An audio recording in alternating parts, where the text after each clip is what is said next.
এক রাতে হঠাৎ পুরো গ্রামে বিদ্যুৎ চলে গেল। চারদিকে ঘন অন্ধকার আর ভয়ঙ্কর নীরবতা। রাহুল নামের একটি ছোট ছেলে জানালার পাশে দাঁড়িয়ে বাইরে তাকিয়েছিল। হঠাৎ সে শুনতে পেল খট খট।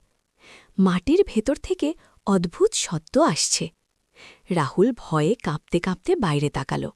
সে দেখল মাটি ফেটে ধীরে ধীরে উঠে আসছে কয়েকটা মানুষ। কিন্তু তারা মানুষ নয়, ওরা জম্বি। চোখ ফাঁকা, শরীর কাদায় ভরা। রাহুল খুব ভয় পেয়ে গেল। ঠিক তখনই তার দাদুর কথা মনে পড়ল। জম্বি আলো ভয় পায়।